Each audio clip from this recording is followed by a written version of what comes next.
It's time to check your money with America's Money Maven, Vicki Brackens. Vicki Brackens is the president of Brackens Financial Solutions Network, LLC, and a registered representative of LPL Financial, member SIPC. Vicki, we got a special guest in the building. None other than George. Can you believe it? Okay. I cannot believe it. Listen, folks, two of my most favorite people in the whole wide world, Willie Jolley is a mentor, a friend, a best-selling author, a global, Dr. Willie Jolley, I should say, best-selling author, global speaker, coach, trainer, you name it. He's been on the show. He's a friend of the program, has been on the show for many, many years, and all of my different radio formats, by the way, Vicki, from the AM to the FM to the conserv, everywhere in between. I have always found a place for this brother to inspire our listeners to get on the go. And I think the first book that we talked about was It Only Takes a Minute to Change Your Life. Many other books since then. But today, Vicki, we're talking about Willie's latest book, a subject near and dear to your heart. The name of the book is Rich is Good, but Wealthy is Better. And we're so excited to have Willie here. Again, there's so many things we could say, Fortune 100, trainer, all of the above. The brother's bad. Now, before you go, Vicki, Willie has just a little thing he has to say, and then I'll let you go. All right, here we go. All right, I have only just a minute, only 60 seconds in it. Forced upon me, can't refuse it. I did not seek it, I did not choose it, but it's up to me to use it. I must suffer. If I lose it, give account. If I abuse it, just a tiny little minute, but our eternities are wrapped up in it. So I'm grateful for this minute, this moment, this opportunity to be on with my dear friend, my brother from another mother, George Kilpatrick, inspiration for the nation, and my new friend, Vicki Brackens. So I'm honored to be here. Thank you for having me. Well, thank you very, very much, Dr. Jolley. I bet, one of the things I really think I'm going to have to do, George, is find a way to introduce myself with such enthusiasm and such focus, because that brings together so many different emotions and also so many different things that we can talk about. As far as what we do with that minute, Amen. How we really focus in on that minute. I want to thank you, George, though. Willie, do you mind if I say Willie? Absolutely, please. Okay. George knows, because we've been together for a long period of time, that I have a habit of, even though I know what the show is about, and we've recorded the show together, or I've listened to, because my colleague, one of my associates in my office, who is known as the friendly neighborhood advisor, I listened, and then I'm texting him on Sunday morning going, why didn't you do this? Or why, did you forget to say this? And about 4 weeks ago, I said, yes. Why have we not had I have not had the opportunity to talk to Dr. Jolley on air? And he said, guess what? I'm gonna fix that right now. Okay. And I think he reached out to your office right at that moment. That's right.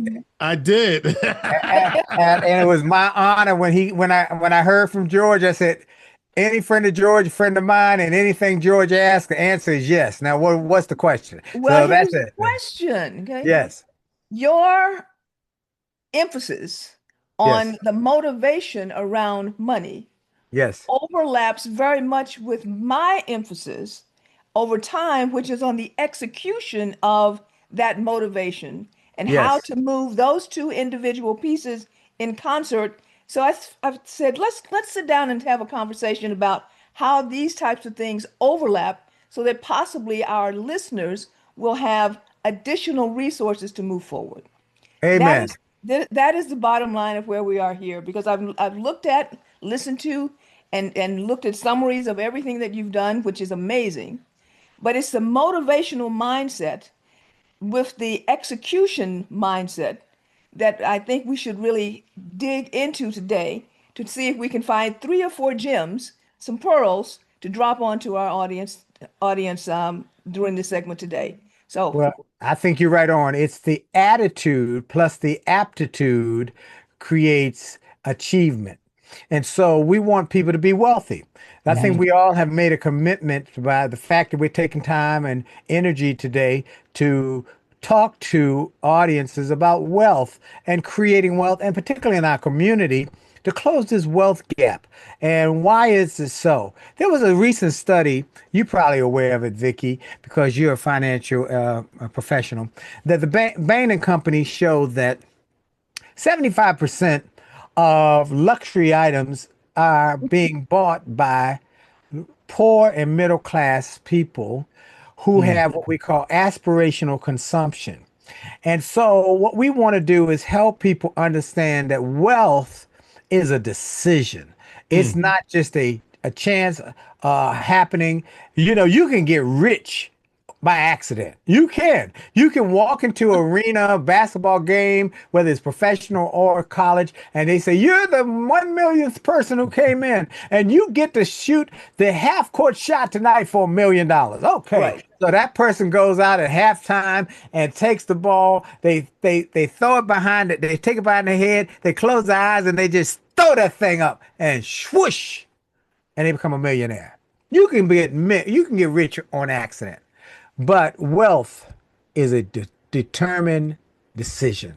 It's a conscious choice, and you make choices along the way to get there. That's why we want to talk to people today. How many of you who are listening today want to create wealth? If you all put your hands up, then you want to listen to this show, because we're going to talk about how to create wealth. You got a financial professional, you've got a radio guy who's one of the best in the business, and you got a guy who is a XM host who for 20 years has been interviewing one billionaire after another billionaire after another billionaire. Bill Marriott, David Rubenstein, David Stewart, Bob Johnson, Sheila Johnson, Ted Leonsis, one billionaire after another billionaire. And one day that light bulb, that proverbial light bulb went off above my head. And I said, I finally get it.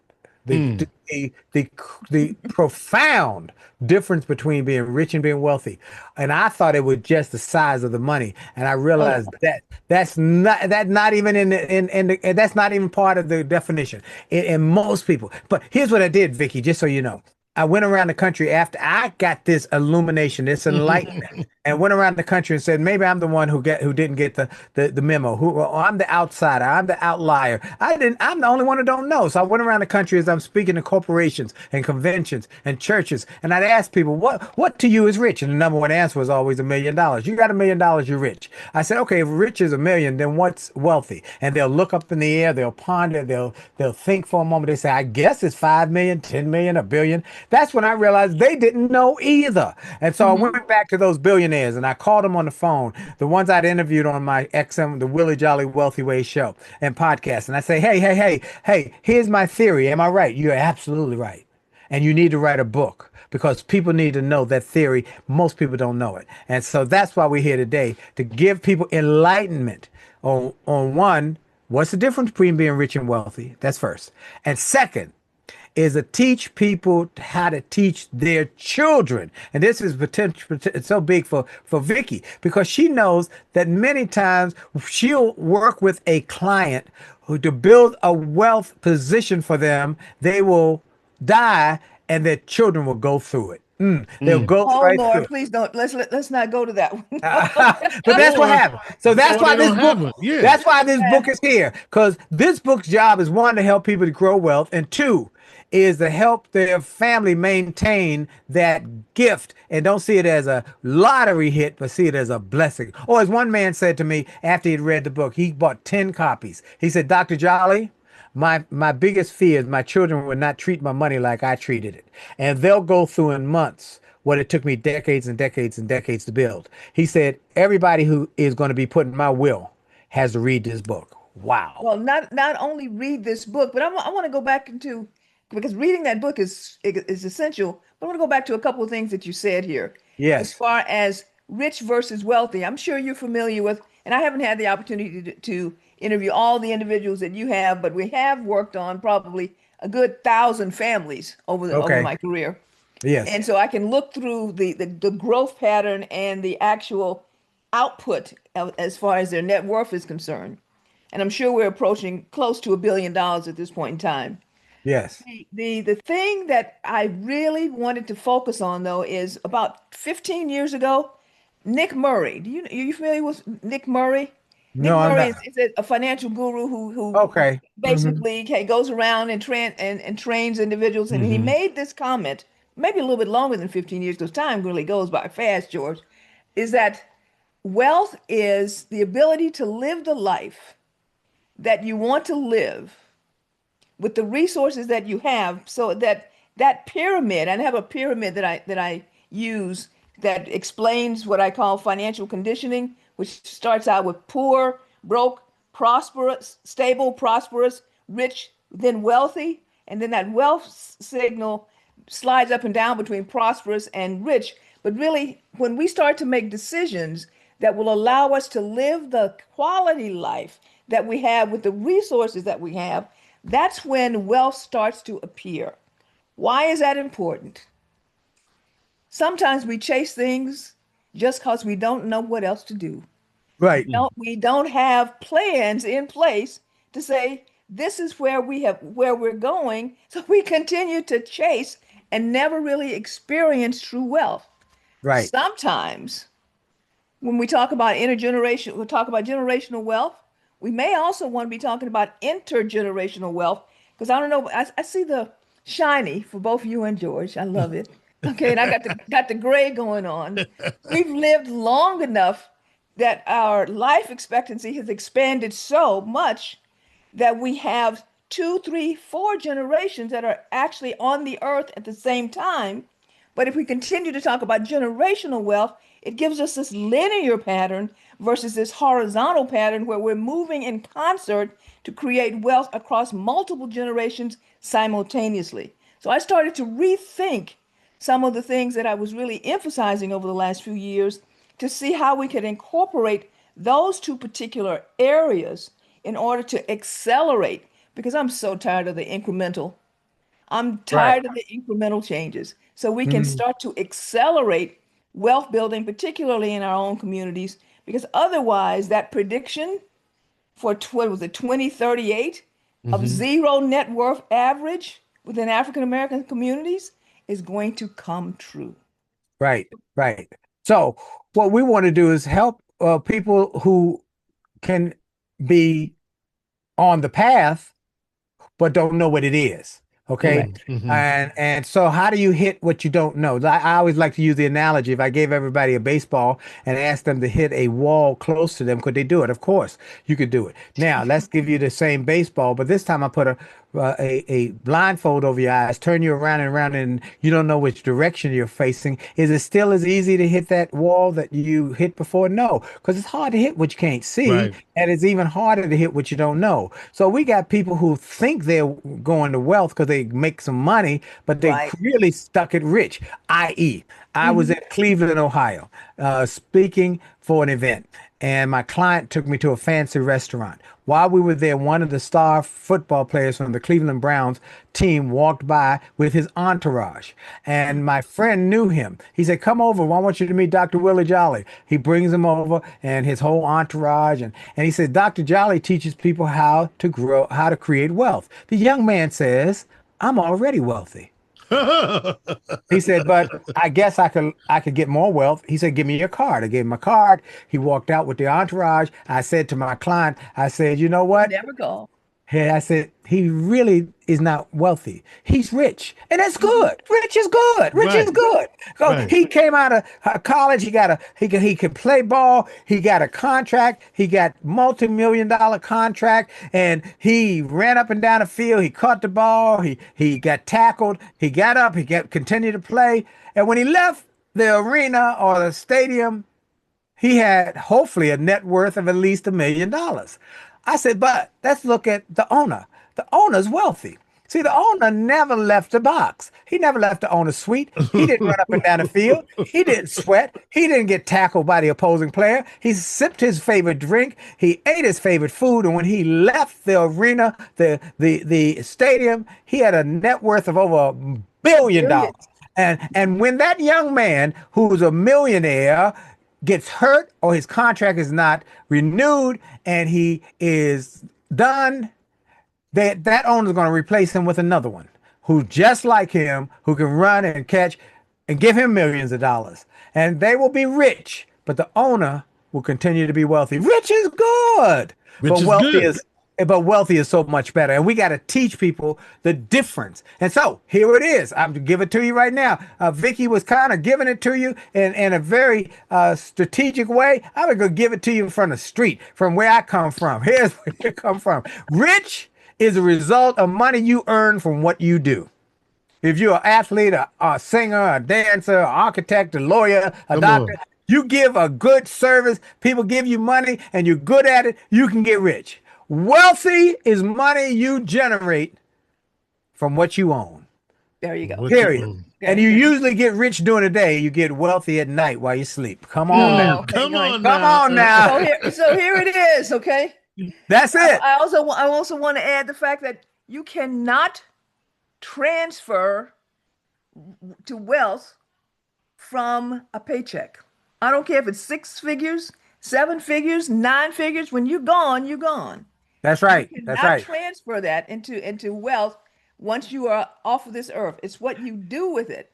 That's right. One more thing you can't transfer it. I like that, Vicki. You cannot transfer the talent that got you the rich. Okay. Let's just call it like it is. Y'all from New York, but LeBron James is from Ohio. He is an amazing basketball player. His son does not have the physical attributes he has. No, he's not the same height. Neither one of them. He got 2. Yeah, they're not the same height. They put them together. They got 1. But LeBron cannot transfer that gift of basketball. Let's say Mariah Carey or someone else could not transfer their gift of music to their children.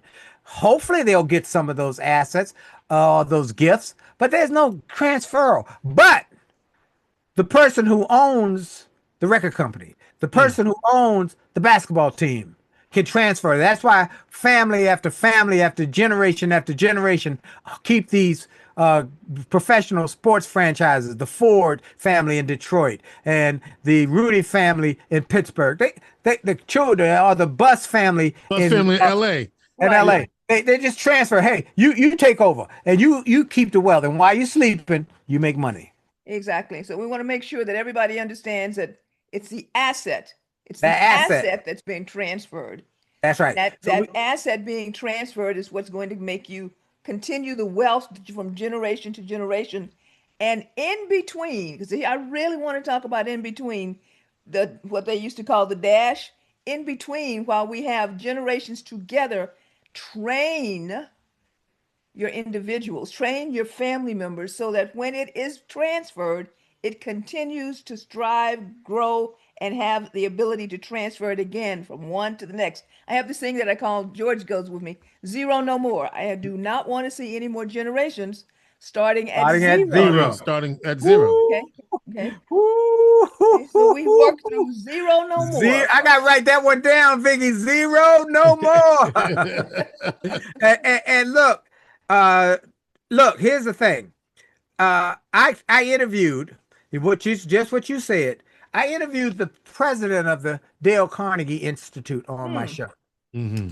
Now, I asked him while we were doing the interview, what's the business model of Dale Carnegie? Now, we know Dale Carnegie wrote a book called, the original Dale Carnegie wrote a book called How to Win Friends and Influence People. And then he started a company that teaches people leadership skills and communication skills. I said, well, what's your business model, sir? He says, a franchise model. I said, how many franchises you got? He said, we got thousands of them around the world. I said, okay. And what's the franchise fee? He told me the fee. I calculated the number of franchises by that fee. Oh, my goodness, there are millions coming into your office every year. I said, where can I buy some stock in your company? He said, you cannot buy stock. I said, why can't I buy stock? He said, because it's a private company. I said, what corporation owns that company? He said, no corporation owns it. I said, who owns it then? He said, the family. The family owns it. Oh, and then I asked him the question, Vicki, that blew my mind. I said, how long have they owned it? 110 years. 110 years, millions of dollars coming in every year. Now, here's what Vicki just said, everybody. Listen carefully. She just said something I want y'all to hear clearly. You must teach your children how not to kill the golden goose. Come on, somebody. That Yes. golden goose that lays the golden egg year after year after year, you must take care of the goose. You can't kill it. But what we see in our community, Big Mama worked hard all her life. She got a house. She got an insurance policy. She had some money in the bank. And then when she died, the people were not taught how to maintain it. So what they did was the money evaporated. The insurance policy paid the funeral, and then the rest of that money evaporated, and then they fought over the house, and somebody said, I want my piece of the house. I want my piece. And so they had to sell the house for one person getting their little piece of the house, and then the money was all gone, the assets gone, and you're zero again, starting at ground zero. Exactly. When we're starting out at zero, okay, zero all over again. And here's the thing that's really even more critical. I'm glad we're doing this. Yes. That zero is actually not zero. It's minus one. Wow. It's minus one. Because when you lose time, which is our most valuable resource. I'm writing that one down. Okay? When you lose time, you are starting behind the starting gate. And for generation, so we're wondering why can we never get ahead? We're going to school. We're getting educated. We're getting into corporate positions. We're getting all the things that were at least outlined as the shiny objects that would move us ahead. And we didn't pick up the issue concerning asset protection, asset growth, and how to move from generation to generation or intergenerationally. And now, not only are we starting at zero, because life is moving so fast. Oh my God, let's talk about it. You got to come to Syracuse because you got to see what's happening up here. As far as the AI industry. Life is moving so fast that we're moving back minus zero, minus one, minus two each time we don't pick up the mantle. Yes, George. Oh no, I was gonna say that was the weather last week, but that's okay. Go ahead. so Vicki, I just want to say you are right on. Now look, folks, in my book, and first of all, I want everybody to go to richisgood.wealthyisbetter.com, get some of the free chapters we put on the website just to pour into people to get them started on the path. We give the first few chapters free, but they give you the foundational stuff free. So richisgood.wealthyisbetter.com. Now, that said, in the book, I interviewed all these billionaire after billionaire, and I am not a financial planner or financial advisor, but I'm a really good listener. And I listen to them and I learn from them. And I'm teaching in this book what I've been taught for 20 years from billionaire after billionaire after billionaire. One of those billionaires and multimillionaires said, here are the three legs to the stool to wealth. Number one, you got to have income. You got to have income. The more income, the better. Okay. Number two, you got to live below your means and have some margin. That margin you must invest into an asset. So you got income, you got investment, and the third thing you got to have is insurance. You got to protect the asset. You must protect the asset so that when you have a issue or crisis, not if, when you have an issue, a car crash, or somebody falls on your property, or you have a fire, or you have a health challenge, when that crisis comes up, you don't have to drain the asset to take care of the crisis. Am I right about it? I was going to, can I get in here just a little second? Come on, George. No, because I wanted to reiterate what Vicki told us months ago, that one of the easiest ways to transfer wealth in our community is insurance, and we're underinsured as well. I wanted to just add that. We're uninsured and underinsured. Okay, I just want to add that. We're uninvested and underinvested, and then we don't understand that investment is a science. It's a skill set. It's a learned event. It's not you getting Pookie to tell you the hot stock and you taking your money and buying the hot stock because Pookie done told you about it. Pookie in them. No, here's what I'm recommending in the book. Listen carefully. Everybody should get a professional financial planner or advisor on their team. They have to have, now I'm not giving you a commercial, Vicki, because it's the truth. Everybody should be calling up Vicki Brackens and saying, hey, Dr. Jolley said, I need a financial advisor, a financial planner, and I'm willing to pay you for what's in your head. I'm willing to pay you, okay? Because I don't want to be taking a chance. In the book, I talk about a lady who said, who was a 10,000 a day salaried model. And we were chatting. I said, you investing your money? She said, oh, no, I don't invest because I believe investment is like playing is gambling.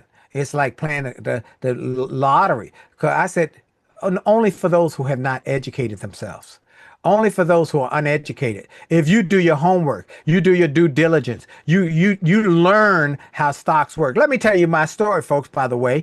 Well, see, my mother and my grandmother, they taught me a simple thing. And maybe some of y'all had this. Go to school, get a good education, Right. get you a good job, and Right. save your money.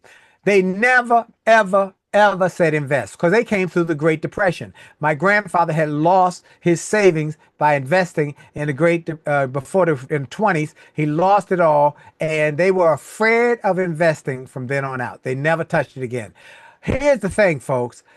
My grandmother left me significant for a woman who had a beauty shop. She left me about 30 grand. Okay. 30 grand. Okay. And she left in three ways. She said, my mama some, my brother some, and I some. My brother went through his. My mama, I think she put hers away, but I took my money.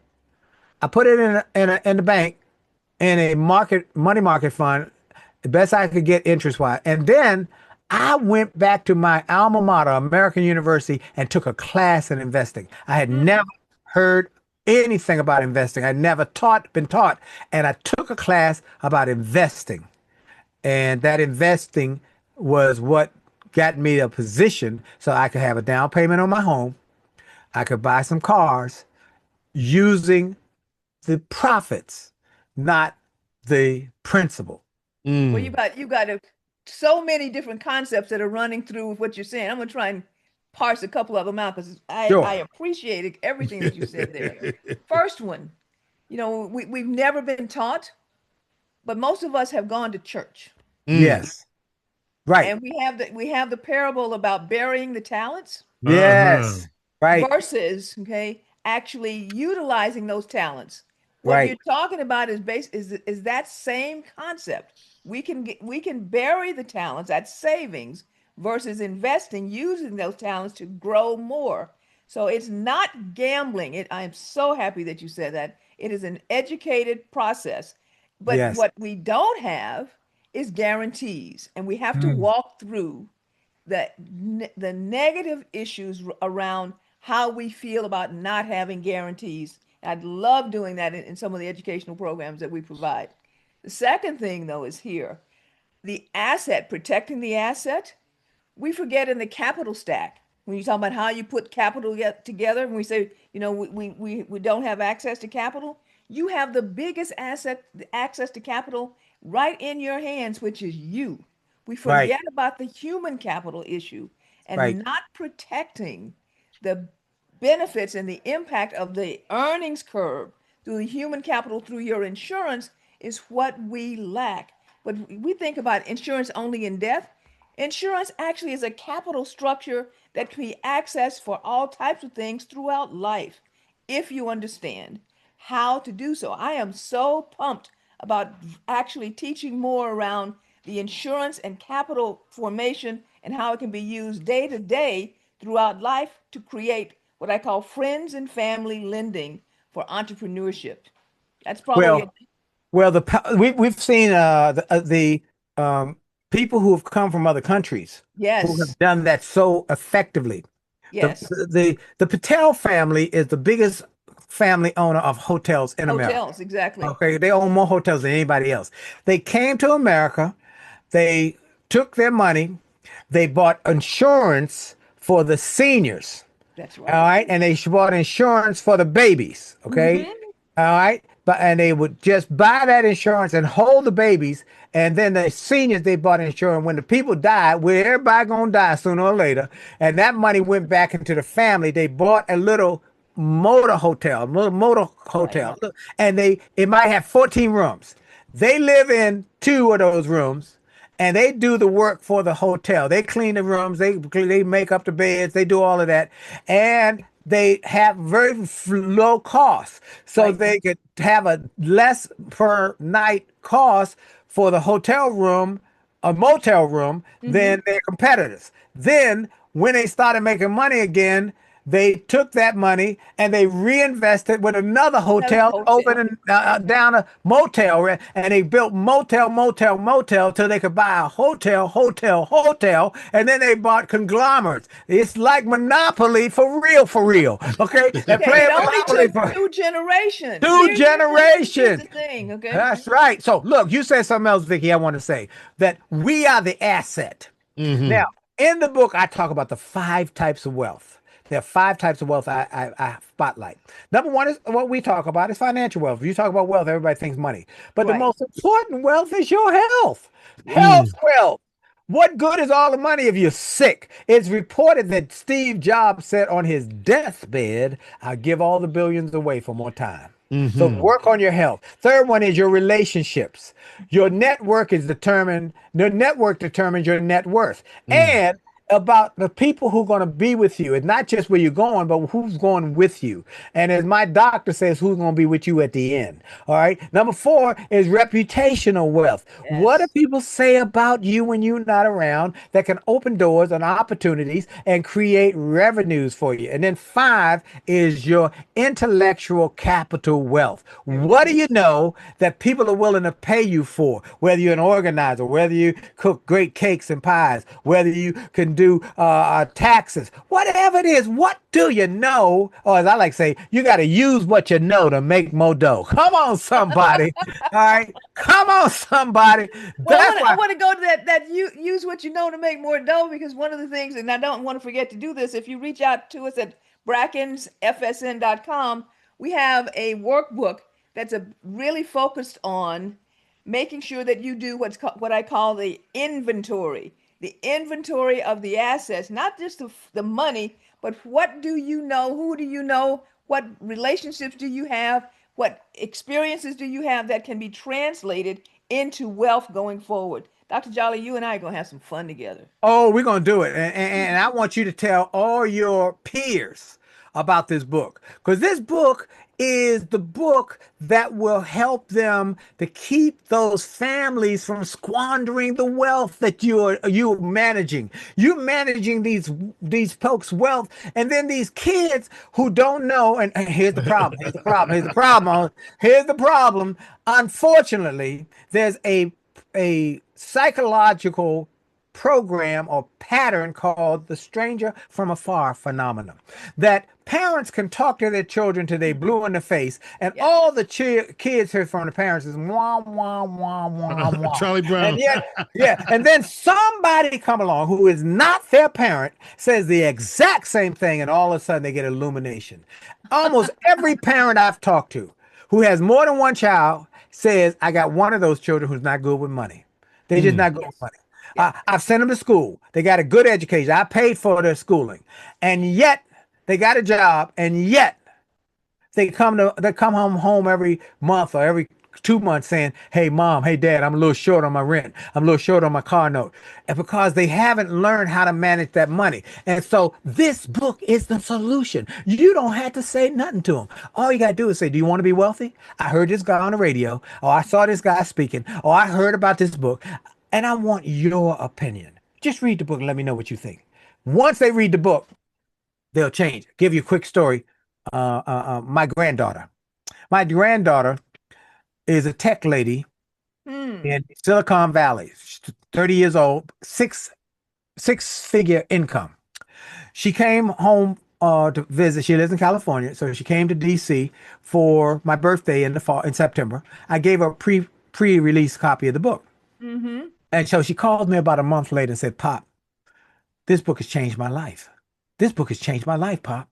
She said, I'm making 6 figures a year. But she said, I'm up to my eyeballs in debt, Pop. I live in a high-end downtown luxury apartment, paying $3,000 a month. I've been flying off to these nice resorts and so forth, thinking I got a lot of money. I'm in debt. She said, this book has told me I've got to have discipline. I've got to live below my means. She said, so Pop, I'm going to tell you something. You're not going to like it. I said, what is that, baby? She said, I decided I'm going to move out of my $3,000 a month apartment, and I'm gonna live in my car for the next 3 months and pay off my credit cards and pay them down. I said, oh, no, no, no, that's not safe. Oh no, that's not. I said, she said, I could park in my company's parking lot and I'd be safe. No, no, no, baby, that ain't gonna work for me. I said, here's what I want you to do. I want you to find a cheaper apartment. Yes. See if you can get it for half price or close to half price. And then do not spend that money. Use that margin to do two things: attack the credit card and take some to invest. Do that, and I'll be happy. Well, she did that. Now the credit cards are down. She's investing. She also read the book where it says take full advantage of your 401k at work. Oh, yes. Take full advantage of that. And I said, whatever thing you got to do, if they got a stock buyback program at your job, buy stock in the company that you're working for and work hard to make that company a success so you can become wealthy. She's doing all of I want you to add an addendum to your book, Dr. Jolley. All right. Here's the addendum. Let's convince some people coming out of college that you're already poor. You're already broke. Okay, not Right. poor, you're already broke. Right. So why don't you just continue to live with roommates for another 3 or 4 years? Woo, come on now. And That's make right. sure that we do not buy all the toys and all the luxury items and all the red bottoms and all the Fendi bags and all those types of things in year one, trying to make an impression in a job that we don't even like probably anyway. But Right. stay in that mode of building wealth immediately. Don't get Yep. bogged down with all the debt from day one. So Oh, you said something there. Oh, she said something there, George. I know you got something. Yeah. Them red bottom shoes. Them Gucci bags. All of the fancy luxury stuff. They got gotta have all of it. But you said 75%. The Birkin bag. 75%. There you go. That Birkin bag, $32,000 bags or whatever it is. They look good. But you know what it is? And the people down south say is big hat, no cattle. That's what it is. But I know we're getting close to the end. I did want to. We lost a civil rights icon Yes. this week. Yes, we certainly did. And the Reverend Jesse Jackson. And I just want to say, for me, I remember the 1988 run, and I actually got a chance to interview him a couple of times. And you could tell the kind of person he was, just because everybody on the planet got a picture with him but me. So I got one. I sent you mine. I sent you. You sent me yours. I can't find my picture. But that just tells you the kind of person he was. Because if you could get a picture with him, he was going to take a picture with him. But for the efforts he did around civil rights, making Black folk believe that they could do it. Run, Jesse, run. Right? Yep. Barack Obama is not here unless we believe in Jesse. Until there was a Jesse. That's right. There was Jesse was what made it possible. Hey, look here. Here's what I want to say to everybody. Jesse Jackson was a freedom fighter, but it wasn't just for civil rights. It was for financial, economic rights that we could get at the table. You know, if you're not at the table, you're the lunch. And so what we want to do is make sure that we take what he opened that door about economic empowerment, and that we have to have a part of playing in the ownership cycle. We have to own something. You know, Quincy Jones said, if you're a musician and you don't own your intellectual property, you're a hired hand. And so Jesse helped us to understand that powerful point. And let me tell you, Dr. King's next big project would have been economic freedom. It absolutely would have. And it's amazing that you delve into that, because not only did he make us understand, we're learning each other, but I had a very long career with Metropolitan Life before and spent a lot of time in a lot of their corporate boardrooms. And there was one thing they did not want to hear. And that was Reverend Jesse Jackson is on the phone. That's right. That's right. That's right. That's right. Those days. I lived that when I could see it in the chairman's and the president's face when he heard Reverend Jesse Jackson is on the phone. Yep. That this was going to be a serious conversation, not only about employment, but what are you doing as far as your resources and your capital deployment in particularly the New York City area and around the country. Right. Now, right. George, you remember 88, you said? 88 when he ran for president. How old But were there was you back 84 then? before that, right? Was Right, 84 before. He Yeah. ain't How old- 84 first. 84 Okay. first. 84 first. Because I think 84 88 was the got time. serious, right? Exactly. Yeah. 84 Yep. was the time that I actually encountered that campaign, and with the dashikis, Yep. we Yep. all of a sudden felt like, okay, like we could stand up with Barbara Jordan and Mickey Yep. Leland. Okay, they're Yep. down in the Houston area. Okay, Yep. as I'm so far glad. as Yeah. No, and I'm just so glad that you guys are talking about This, the this economic was push, because I this, almost didn't even remember that.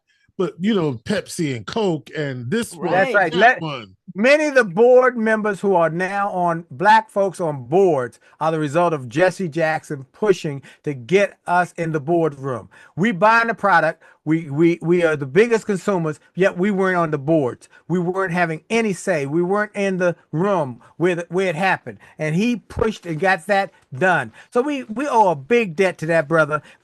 He lived a life well lived. He lived a great life, 84 years old. Now he's sitting there with Martin and Ralph Abernathy Yes. and all the other freedom fighters. And he's challenging us to create wealth in our community, Yes, he create is. wealth in our Exactly. family, Okay. teach Right. our children how to maintain what we work so hard for. And let's get some for real generational wealth like the Carnegies and like the others who have done it. We got to do it. We got work to do. I'm encouraging people, everybody, lottie dottie, go to Rich is Good, Wealthy is Better.com. .com. Get copies of the book immediately. Do this, folks. I am telling you, this is not nothing but a serious concern that I want to make sure that our community learns what I've been taught. And by these there's also audio if people want the Oh yeah, we got audio version, we got Yes, audio okay. book. Yeah, right, Yeah, we got right. the audio book, we got electronic book, we're making it possible for And- every which way you can get it. everywhere you can get it. But we want to change our community, our families, our future, and our legacy. And Vicki, again, I want to encourage everybody to connect with Vicki Brackens. I want you to connect with her. She is Financial Solutions, Brackens Financial Solutions Network. Connect with her. If you're not in her city and she say, well, I need to see you face to face. You might be in California. Who knows where you are? Because we're going to broadcast this thing on our social media. She will be able to tell you some people in her network who are financial advisors, financial professionals, to say, here's my friend over in Los Angeles or my friend in Houston. She got a couple of places she can refer you to. Thank you, George. So But do this, folks. You are both absolutely, and thank you very much for that, okay, Dr. Jolley. You are both absolutely correct. Okay, fortunately or unfortunately, that silver lining of COVID put us in a position that we cover people across the country, actually in a couple of foreign countries. But we do have network individuals also in certain locations that have proven themselves to really understand what the mission is, and we'd be happy to work with those referrals or have them also call me so that they can join our network. Stop. Yeah. How do they call you, Miss Vicki? Thank you. Come on. 315 Uh-huh. 930 Uh-huh. 4499. 315 930 4499. Oh, one more time. 315. 930 4499. 4499. That's All right, folks, y'all got it. Now, y'all got to do this. Don't be fooling around. This lady knows what she's doing. She's been doing it for years. She's going to give you good advice. She's going to give you wise counsel. You won't have to go with your cousin Boo-Boo's recommendation to buy something that he heard somebody talking about on the street corner. This is a good investment. No, don't be doing that. Get a financial planner, a CHFC. That is a certified, okay? They're certified. They're charter certified. I've spoken for these groups. They know what they're talking about. And then everybody, and I'm not a financial planner. I'm not a financial advisor, but I'm a real good listener. And this book will give you a mindset. I don't give you any financial advice in this, but I tell you how to think so you can become wealthy. Come on, somebody. Good. all right. Wealthy is better. Vicki, what's the email if they want to email you? Oh, you can email me at info@brackensfsn.com. BRACKENSFSN.com. All right. All right, All Vicki, right. I'm going to see you a little bit later at the Black History Month Cabaret. Oh, George, I'm so happy. We're going to have such fun. Dr. Jolley, I wish we could have gotten you up here for us to party with us tonight. Well, I wish I could be there, but y'all gonna work on getting me up there to have an event. We're gonna have an event, and we're gonna talk we're gonna fill up the room. We're gonna bring in 1,000 people, and we're gonna change the city. We're gonna change. We're gonna go crazy. The last time I was there was for the Getting Motivated tour. You remember, George? I remember that. Yes, I replaced Zig Ziglar when he died on the Get Motivated tour. We were at the arena, and so I was at the arena there, and it was in July because it was July the 4th weekend. Yeah, and hung out with George, and we had a great time. My wife and I. It was beautiful. So let's make it happen up in there in Syracuse. God bless y'all. Rich is good, wealthyisbetter.com. Let me close with this. I close with this. If you want a thing bad enough, this is for my friend Les Brown, who just celebrated on the 17th his 81st birthday. Wow. And he closed his speech with this, and I do it in dedication of my dear brother. He said he's drama-free, he's cancer-free, and he is doing great. Here's how he closed. If you want a thing bad enough, to go out and fight for it, to work day and night for it, to give up your time, your peace, your sleep for it. If all that you dream and scheme is about it, and life seems useless and worthless without it, if you gladly sweat for it and fret for it and lose all of your terror of the opposition for it, if you simply go after that thing that you want with all of your capacity, strength and sagacity, faith, hope, and confidence, and stern pertinacity, if neither cold, poverty, famine, nor gout, sickness, nor pain of body and brain can keep you away from the thing that you want, if dogged and grim you besiege and beset it, with the help of Almighty God, you surely get it. God bless y'all. Have a great, great day. And remember, your best is yet to come. That's what I say at the end of my XM show. Oh, by the way, everybody can listen to me. XM channel 141, Saturdays at 4 o'clock Eastern, and it replays Tuesdays and Thursdays at 6. But if you don't have XM, just go to the Willie Jolley Wealthy Ways podcast and get all my shows 24/7. Blessings. Blessings. All right. Vicki, you got something to say? Yes, I do. Absolutely. Okay. First of all, I'm more than thrilled that we've had this opportunity. It's kind of like Carol Burnett. I can't believe this time we've had together. and by the way, he gave us some extra time, just so you know. Exactly. Okay. But again, if you want to reach out to us, it's area code 315-930-4499 or at info@brackensfsn.com. And at this point, we will say our plate is full. Vicki Brackens is the president of Brackens Financial Solutions Network, LLC, and a registered representative of LPL Financial, member SIPC. She is America's money maven and special guest. Thank you to Dr. Willie Jolley, Inspiration for the Nation.